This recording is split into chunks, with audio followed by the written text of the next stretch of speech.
ओम शांति आजिर ही आलोचना को समस्त को स्वागत। ओम शांति। आज आमे माने 1 नवेम्बर 2025 रो जो ब्रह्मकुमारीज दैनिक मुरली अछि ता उपरे टिके गभीर भावे कथा हेबा। हाँ, एही मुरलीगुड़िक वास्तव रे ज्ञानर भंडार एकदम आउ एथिरे बहुत गभीर कथा सबु थाए तेणु पूरा सुनिले जाए भल भावे बुझी हुए। हाँ, सेटा तो निश्चय शेष पर्यंत सुनिबा दरकार। आउ जदि एमिति आलोचना आगो को भी सुनिबा को चाहंती तेबे चैनल को सब्सक्राइब करिबा को हेबो।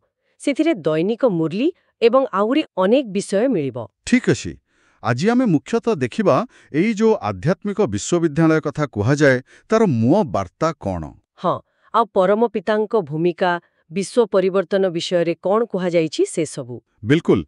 तबे आरंभ करिबा सेई गॉडफादरली विश्वविद्यालय रु। हाँ सेटा कोन मुरली कहूछि एटा किछि इटा पत्थरर कॉलेज नुहे। ना ना बिल्कुल नुहे। एहा एका आध्यात्मिक शिक्षा केंद्र।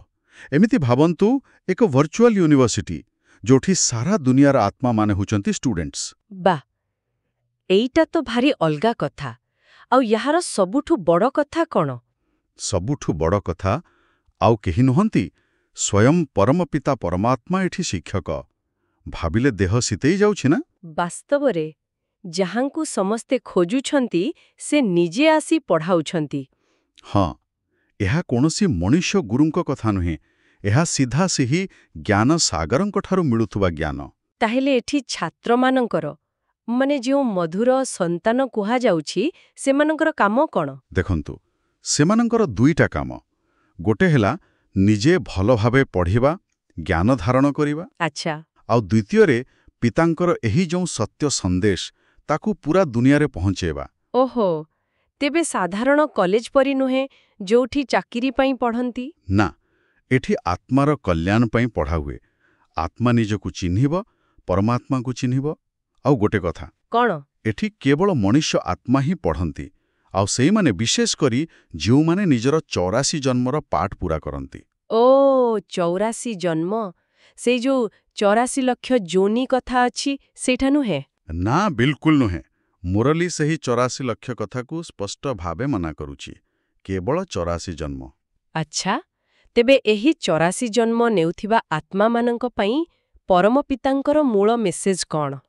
बहुत सरल बोली लागुछि मुरलीरू। हाँ, बहुत सरल किंतु गभीर। संदेश हेला सबु आत्मा समस्ते से जणे असीमित पितांकु ही मने पकांती। से ही प्रकृत प्रियतम। किंतु एते सहज कथा को बुझिबाकू एबेकार बुद्धि काम देबनी बोधे? ना, सेथिपाई तो पिता आसी नुआ ईश्वरीय बुद्धि देउछंती। सतेज बुद्धि दरकार याको बुझिबा पाई। आउ पितांकर तो अनेक रूप। से खाली पिता नुहंती। हाँ, से शिक्षक भी कारण सत्य ज्ञान दउछंती। से सद्गुरु कारण सत्मार्ग देखाई मुक्ति दउछंती। आउ मुक्तिदाता, पथ प्रदर्शक, दयार सागर सबु किछि से ही जणे। एकदम। आउ देखंतु आत्मा विषय भी केते स्पष्ट करिछंती। आत्मा अविनाशी, केबे मरेनी। आउ तार स्वरूप एकदम सूक्ष्म ज्योतिबिंदु, ठीक परमात्मांक परी। दुहे बिंदु स्वरूप। ताहले आत्मा माने पितांकु मने पकांती काहीकी? दुखरे ही समस्तंकर मने पड़ंती बोधे। सेया तो जेतेबेले आत्मा विकार रे फसी दुखी होई जाए, अपवित्र होई जाए, सेतेबेले से पितांकु डाके मुक्त हेबा पाई। हाँ, कारण पिता ही पतित पावन।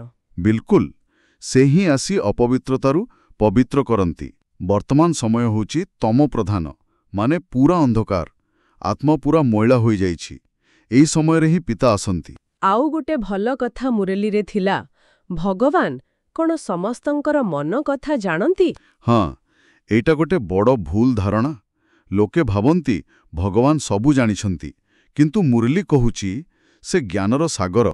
किंतु किए कोन भाबुची से सबु देखिबा तांकर काम नुहे। तांक मुख्य काम कोन देबे? तांकर मुख्य काम हेला ठीक समय रे आसी पतित मानंकु पावन करिबा। बास। बहुत बड़ कथा। एहा परे आसुची विश्व परिवर्तनर कथा। एमिति ड्रम बजे कहिबाकू कुहा जाईछि। कोन से संदेश?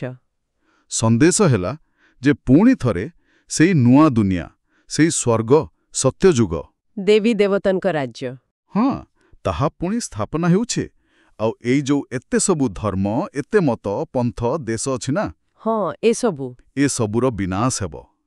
କାରଣ ନୂଆ ଦୁନିଆରେ ଏ ସବୁ ରହିବନି। ବିନାଶ। ଏଥିପାଇଁ କ'ଣ ବଡ଼ ଯୁଦ୍ଧ ହେବ? ହଁ, ମୁରଲୀରେ ତ ସେମିତି ଇସାରା ଅଛି, ଏକ ବଡ଼ ଯୁଦ୍ଧର ଆଶଙ୍କା।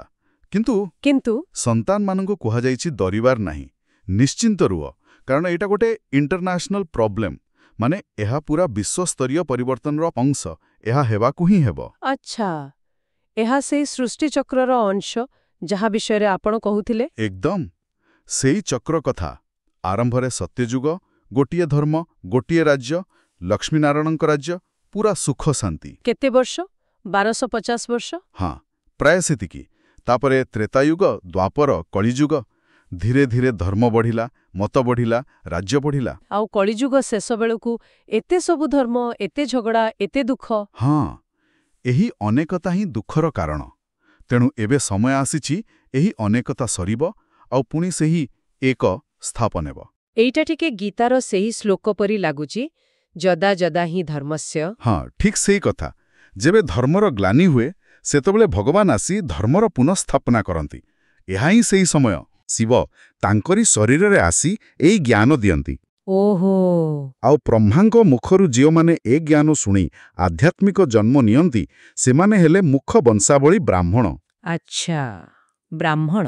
ହଁ, ଏମାନେ ହିଁ ନିଜକୁ ପବିତ୍ର କରି ଭବିଷ୍ୟତର ଦେବତା ହେବେ, ନୂଆ ଦୁନିଆର ମୂଳଦୁଆ। ବୁଝିଲି। କିନ୍ତୁ ମୁରଲୀରେ ବ୍ରହ୍ମାଙ୍କୁ ପିତାଙ୍କର ପତ୍ନୀ ବୋଲି କୁହାଯାଇଛି। ଏଇଟା ଟିକେ ହଁ, ଏଇଟା ଗୋଟେ ଆଧ୍ୟାତ୍ମିକ ରହସ୍ୟ। ଦେଖନ୍ତୁ, ପିତା ତ ନିରାକାର, ସେ ବ୍ରହ୍ମାଙ୍କ ଶରୀରକୁ ଆଧାର କରନ୍ତି। ଯେମିତି ସ୍ତ୍ରୀ ଘର ସମ୍ଭାଳି ପିଲାଙ୍କୁ ଦେଖେ, ହଁ, ସେମିତି ବ୍ରହ୍ମାଙ୍କ ମାଧ୍ୟମରେ ପିତା ଆତ୍ମାରୂପୀ ସନ୍ତାନଙ୍କୁ ଆପଣାନ୍ତି, ଜ୍ଞାନ ଦେଇ ପାଳନା କରନ୍ତି। ତେଣୁ ସେ ହେଲେ ଜଗତର ମାତା, ଜଗତମ୍ବ, ପୁରୁଷ ଶରୀରରେ ଥାଇବି। ଓହୋ, ଏମିତି କଥା। ତାହେଲେ ମାମା ଯାହାଙ୍କୁ ସରସ୍ୱତୀ କୁହାଯାଏ, ସେ କିଏ? ସେ ହେଉଛନ୍ତି ବ୍ରହ୍ମାଙ୍କର ଆଧ୍ୟାତ୍ମିକ କନ୍ୟା, ମୁଖ ବଂଶାବଳୀ। ପିତା ତାଙ୍କୁ ଆଡପ୍ଟ କରିଛନ୍ତି। ସେ ହେଲେ ମାତେଶ୍ୱରୀ, ଏହି ଯଜ୍ଞର ସମ୍ଭାଳନା କରନ୍ତି, ଯାହାଙ୍କୁ ଲୋକେ ଦୁର୍ଗା, କାଳୀ ଆଦି ନାମରେ ଜାଣନ୍ତି। ୱାଃ, କେତେ ଗଭୀର କଥା। ଆଚ୍ଛା, ଏଥର ମାଳା କଥାକୁ ଆସିବା। ରୁଦ୍ରାକ୍ଷମାଳା, ବିଜୟମାଳା, ଏସବୁ କ'ଣ? ମାଳା ହେଲା ପ୍ରତୀକ।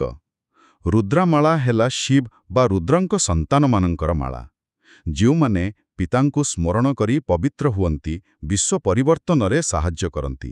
ଆଚ୍ଛା, ଆଉ ବିଜୟମାଳା? ଯେତେବେଳେ ଏହି ଆତ୍ମାମାନେ ନିଜ ପୁରୁଷାର୍ଥରେ ସମ୍ପୂର୍ଣ୍ଣ ହୋଇ ସତ୍ୟଯୁଗରେ ଦେବତା ହୁଅନ୍ତି, ସେତେବେଳେ ସେମାନେ ବିଷ୍ଣୁଙ୍କ ମାଳା ବା ବିଜୟମାଳାର ମଣକା ହୁଅନ୍ତି। ତାହେଲେ ଯେମିତି ଲୋକେ ମାଳା ଜପନ୍ତି ରାମ ରାମ କହି, ସେମିତି ନୁହେଁ? ନା, ପିତାଙ୍କ ନିର୍ଦ୍ଦେଶ ହେଲା ମନ୍ମନା ଭବ, ମାନେ ମନରେ ମୋତେ ସ୍ମରଣ କର। ମୁହଁରେ କହିବା ଦରକାର ନାହିଁ। ଏହା ଶବ୍ଦ ବିନା ସ୍ମରଣ। ମନ ବୁଦ୍ଧିକୁ ପିତାଙ୍କ ସହ ଯୋଡ଼ିବା। ହଁ, ଠିକ୍ ସେୟା।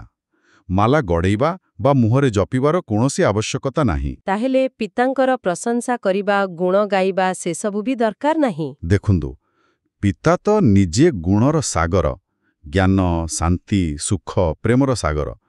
ତାଙ୍କ ଗୁଣ ଗାଇବା ବଦଳରେ ତାଙ୍କୁ ସ୍ମରଣ କରି ସେହି ଗୁଣ ନିଜ ଭିତରକୁ ଆଣିବାଟା ବଡ଼ କଥା। ଓହୋ। ସ୍ମରଣ କଲେ ହିଁ ଆତ୍ମାକୁ ଶକ୍ତି ମିଳେ। ଆତ୍ମା ପବିତ୍ର ହୁଏ, ପ୍ରଶଂସାରେ ନୁହେଁ। ବୁଝିଲି। ଆଚ୍ଛା, ଏବେ ଆସିବା ସେଇ ପବିତ୍ର ହେବା ପ୍ରକ୍ରିୟାକୁ। ମୁରଲୀ କହୁଛି, ଏଠି ପିତା ନିଜେ ସନ୍ତାନଙ୍କର ସେବା କରନ୍ତି। ଏଇଟା କେମିତି? ଭକ୍ତିରେ ତ ଆମେ ଭଗବାନଙ୍କର ସେବା କରୁ।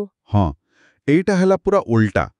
ଯେତେବେଳେ ସନ୍ତାନମାନେ ଦୁଃଖରେ ଡାକୁଛନ୍ତି, ହେ ପତିତପାବନ ଆସ, ସେତେବେଳେ ପିତା ସେ ଡାକ ଶୁଣି ଏହି ପତିତ ଦୁନିଆକୁ ଆସୁଛନ୍ତି। ଆଉ ଏକ ସାଧାରଣ ମଣିଷଙ୍କ ଶରୀରରେ। ହଁ, ବ୍ରହ୍ମାଙ୍କର ଶରୀରରେ। ଏଇଟା କ'ଣ ତାଙ୍କର ସେବା ନୁହେଁ?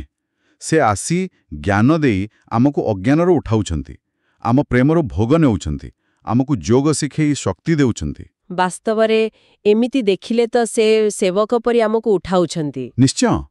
ଆଉ ଏହି ସେବା ଦ୍ୱାରା ହିଁ ପବିତ୍ରୀକରଣ ହେଉଛି। କେମିତି? ପିତାଙ୍କୁ ଠିକ୍ ଭାବେ ଚିହ୍ନି ତାଙ୍କୁ ମନେ ପକେଇଲେ ସେଇ ଯୋଗ ବା ସ୍ମରଣ ଦ୍ୱାରା ହିଁ ଆତ୍ମା ଉପରେ ଯେଉଁ ବିକାରର ମହିଳା ଜମିଛି, ସେଇଟା ସଫା ହୁଏ। ଆଚ୍ଛା। ଆଉ ଆତ୍ମା ଧୀରେ ଧୀରେ ତମ ପ୍ରଧାନରୁ ସତପ୍ରଧାନ ହୁଏ, ମାନେ ପତିତରୁ ପାବନ। ଏଇଟା ହିଁ ପୁରୁଣା ଦୁନିଆରୁ ନୂଆ ଦୁନିଆ ଯିବାର ପ୍ରସ୍ତୁତି। ଏଥିପାଇଁ ସବୁଠୁ ବେଶୀ କେଉଁ କଥା ଉପରେ ଜୋର ଦେବାକୁ ହେବ? ସବୁଠୁ ଜରୁରୀ ହେଲା ଆତ୍ମା ଅଭିମାନୀ ହେବା। ମାନେ ମୁଁ ଶରୀର ନୁହେଁ, ମୁଁ ଆତ୍ମା, ପରମାତ୍ମାଙ୍କର ସନ୍ତାନ। ଏଇ କଥା ସବୁବେଳେ ମନେ ରଖିବା। ଏମିତି କଲେ କ'ଣ ହବ? ଏମିତି କଲେ ଦେହର ଅହଙ୍କାର କମିବ, ସ୍ୱଭାବରେ ମିଠାସ ଆସିବ, ନମ୍ରତା ଆସିବ। ଆଉ ସେ ଯୋଉ ବିନାଶ କଥା କହିଲେ, ସେଥିରେ ଭୂମିକମ୍ପ, ବନ୍ୟା ଏସବୁର ବି ଭୂମିକା ରହିବ? ହଁ, ଶୁଣିବାକୁ ଟିକେ କଷ୍ଟ ଲାଗିପାରେ, କିନ୍ତୁ ମୁରଲି କହୁଛି ଏହାଦ୍ୱାରା ବହୁ ଆତ୍ମା ବେଶୀ ଦିନ ଦୁଃଖ ନ ଭୋଗି ଶୀଘ୍ର ଶରୀର ଛାଡ଼ି ମୁକ୍ତ ହୋଇଯିବେ। ଏଇଟା ବି ଏକ ପ୍ରକାର କଲ୍ୟାଣ। ବୁଝିଲି। ତେବେ ନୂଆ ଦୁନିଆରେ ଭଲ ପୋଷ୍ଟ ପାଇବା ପାଇଁ କ'ଣ କରିବା? ସେଇଥିପାଇଁ ତ ଏହି ପାଠ ପଢ଼ା, ମାନେ ରାଜଯୋଗ। ଏହାକୁ ଭଲ ଭାବେ ପଢ଼ିବାକୁ ହେବ, ଧାରଣା କରିବାକୁ ହେବ। ଆଉ ପିତାଙ୍କୁ ମନେ ପକେଇ ପବିତ୍ର ହେବାକୁ ହେବ। ଏକଦମ। ଯିଏ ଯେତେ ପୁରୁଷାର୍ଥ କରିବ, ସେ ସତ୍ୟଯୁଗରେ ସେତେ ଉଚ୍ଚ ପଦ ପାଇବ, ବିଜୟ ମାଳାର ମନକା ହେବ। ଯେମିତି ପୁରୁଷାର୍ଥ ସେମିତି ପ୍ରାପ୍ତି। ଭଲ। ଶେଷ ଆଡ଼କୁ ମୁରଲୀରେ ଗୋଟେ ଅବ୍ୟକ୍ତ ସଂକେତ ଅଛି, ଆଉ କିଛି ଏନକାରେଜମେଣ୍ଟ ଅଛି। ସେ ବିଷୟରେ ଟିକେ କୁହନ୍ତୁ। ହଁ, ଅବ୍ୟକ୍ତ ସଂକେତ ହେଉଛି ଏବେ ସମୟ ଆସିଛି ଅଶରୀରୀ ବା ବିଦେହୀ ସ୍ଥିତିର ଅଭ୍ୟାସ ବଢ଼ାଇବା। ମାନେ ନିଜକୁ ଶରୀରର ଆକର୍ଷଣରୁ, ଏପରିକି ମନର ବିଚାରରୁ ବି ମୁକ୍ତ କରି କେବଳ ଆତ୍ମା ବିନ୍ଦୁ ରୂପରେ ସ୍ଥିତ ହେବାର ପ୍ରାକ୍ଟିସ କରିବା। ଏଇଟା କେମିତି କରିହବ? କିଛି ସମୟ ସେବା ବିଷୟରେ ଭାବି, ପୁଣି ମଝିରେ ମଝିରେ ସବୁ ଭାବନା ଛାଡ଼ି ଏକଦମ ଶାନ୍ତ ବିନ୍ଦୁ ସ୍ଥିତିରେ ରହିବାକୁ ଚେଷ୍ଟା କରିବା। ବ୍ୟାଲେନ୍ସ ରଖିବାକୁ ହେବ। ଏହାଦ୍ୱାରା କ'ଣ ଲାଭ? ଏହି ଅଭ୍ୟାସ ହିଁ ଆଗକୁ ଯେଉଁ କଠିନ ସମୟ ଆସିବ ବା ମାୟାର ଆଟାକ୍ ହେବ, ସେଥିରୁ ବଞ୍ଚେଇବ। ବୁଝିଲି। ଆଉ ଶେଷରେ ଯୋଉ ଆଶୀର୍ବାଦ ଦିଆଯାଇଛି? ଆଶୀର୍ବାଦ ହେଲା, ସବୁବେଳେ ମନେ ରଖ ଯେ ତୁମେ ଭଗବାନଙ୍କର ସନ୍ତାନ। ତୁମ ଭାଗ୍ୟ ସବୁଠି ଶ୍ରେଷ୍ଠ। ଏହି ସ୍ମୃତିରେ ରହି ଶ୍ରେଷ୍ଠ ଭାଗ୍ୟଶାଳୀ ହୁଅ। ଆଉ ମାୟା? ମାୟା ଯାହା ବି ଦେଖଉଛି ତାକୁ ପିଲାଙ୍କ ଖେଳ ଭାବି ଛାଡ଼ିଦିଅ। ପ୍ରକୃତ ସେବା ହେଲା ନିଜ ଖୁସି ଚେହେରାରୁ, ନିଜ ସ୍ଥିତିରୁ ଅନ୍ୟକୁ ଅନୁଭବ କରେଇବା ଯେ ଏଠି ସବୁ ମିଳୁଛି। ହଁ। ଆଉ ସବୁଠୁ ବଡ଼ କଥା, ନିଜ ସ୍ଥିତିକୁ ଏତେ ମଜବୁତ କର, ଏତେ ନିର୍ଭୟ ହୁଅ, ଯେମିତି ବିନାଶର ସେଇ ଭୟଙ୍କର ସିନ୍କୁ ବି ସାକ୍ଷୀ ହୋଇ ଦେଖିପାରିବ। ବାସ୍ତବରେ ଏହା ବହୁତ ଶକ୍ତିଶାଳୀ କଥା। ତାହେଲେ ଆଜିର ପୁରା ଆଲୋଚନାରୁ ମୁଖ୍ୟ ଶିଖିବା କଥା କ'ଣ ରହିଲା? ସଂକ୍ଷେପରେ କହିଲେ। ମୁଖ୍ୟତଃ 4ଟା କଥା ମନେ ରଖିବା ଦରକାର। 1. କେବଳ ସେହି ଜଣେ ପିତା ଶିବଙ୍କୁ ହିଁ ମନେ ପକେଇବା। ହଁ। 2. ନୂଆ ଦୁନିଆରେ ଉଚ୍ଚ ପଦ ପାଇଁ ଏହି ରାଜଯୋଗ ପାଠ ଭଲ ଭାବରେ ପଢ଼ିବା। ଠିକ୍ ଅଛି। 3. ନିଜକୁ ଆତ୍ମା ଭାବିବାର ଅଭ୍ୟାସ କରିବା, ମାନେ ଆତ୍ମ ଅଭିମାନୀ ହେବା। ଆଉ 4 ହେଲା ପିତାଙ୍କ ଏହି ଜ୍ଞାନକୁ ଅନ୍ୟମାନଙ୍କ ପାଖରେ ପହଞ୍ଚେଇବାର ସେବା କରିବା। ବସ୍, ଏହି ୟୁନିଭର୍ସିଟିର ଛାତ୍ରଙ୍କର ଏହା ହିଁ ମୂଳ କର୍ତ୍ତବ୍ୟ। ବହୁତ ସୁନ୍ଦର ଭାବେ କହିଲେ। ଏହି ଆଲୋଚନା ଶେଷରେ ଶ୍ରୋତାମାନଙ୍କ ପାଇଁ କିଛି ଚିନ୍ତା କରିବା ଭଳି ପ୍ରଶ୍ନ ଅଛି କି? ହଁ, ଗୋଟେ କଥା ଭାବିବା ପାଇଁ ଅଛି।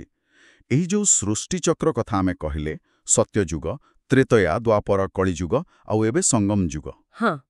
ଏଇ ପୁରା ଚକ୍ରକୁ ଆଉ ଏଥିରେ ଆମର ଏବେକାର ସ୍ଥିତିକୁ ଯଦି କେହି ଗଭୀର ଭାବେ ବୁଝିଯାଏ, ତେବେ ଏବେ ଦୁନିଆରେ ଯାହା ସବୁ ଘଟୁଛି, ଯୁଦ୍ଧ, ଅଶାନ୍ତି, ବିପର୍ଯ୍ୟୟ, ସେସବୁକୁ ସେ କେମିତି ଦେଖିବ? ଆଉ ନିଜର ଆଧ୍ୟାତ୍ମିକ ଚେଷ୍ଟାକୁ କେମିତି ଦେଖିବ? ହଁ, ତାର ପୁରା ଦୃଷ୍ଟିକୋଣ ବଦଳିଯିବ ନା ନାହିଁ? ଏହା ଉପରେ ନିଶ୍ଚୟ ଚିନ୍ତା କରାଯାଇପାରେ। ନିଶ୍ଚିତ ଭାବରେ। ଏହା ଏକ ବହୁତ ଭଲ ପ୍ରଶ୍ନ ଚିନ୍ତନ ପାଇଁ। ଆମେ ସମସ୍ତଙ୍କୁ ଅନୁରୋଧ କରୁଛୁ, ଆଜିର ଏହି କଥାଗୁଡ଼ିକ ଉପରେ ନିଶ୍ଚୟ ମନନ କରନ୍ତୁ। ଆଉ ଯଦି ଆପଣମାନଙ୍କୁ ଏହି ଶାନ୍ତିର ବାର୍ତ୍ତା ଭଲ ଲାଗିଲା, ତେବେ କମେଣ୍ଟ ବକ୍ସରେ ଓମ୍ ଶାନ୍ତି ଲେଖି ଜଣାନ୍ତୁ। ଆଉ ହଁ, ଯଦି ଲାଗୁଛି ଏହା ଆଲୋଚନା ଆଉ କାହା କାମରେ ଆସିପାରେ, ତେବେ ନିଜ ସାଙ୍ଗସାଥୀ, ପରିବାର ଲୋକଙ୍କ ସହ ନିଶ୍ଚୟ ସେୟାର କରନ୍ତୁ। ହଁ, ଏମିତି କଲେ ଶାନ୍ତି ଆଉ ଖୁସି ବାଣ୍ଟି ହେବ, ଆଉ ବାବାଙ୍କ ଆଶୀର୍ବାଦ ବି ମିଳିବ। ବିଲକୁଲ। ତେବେ ଆଜିର ଏହି ଗଭୀର ଆଲୋଚନାରେ ସାମିଲ ହୋଇଥିବାରୁ ସମସ୍ତଙ୍କୁ ବହୁତ ବହୁତ ଧନ୍ୟବାଦ। ଓମ୍ ଶାନ୍ତି। ଓମ୍ ଶାନ୍ତି। ଆପଣ ଶୁଣୁଛନ୍ତି ରେଡିଓ ତୋଷାଳୀ, ଆମ ମାଟିର ସ୍ୱର।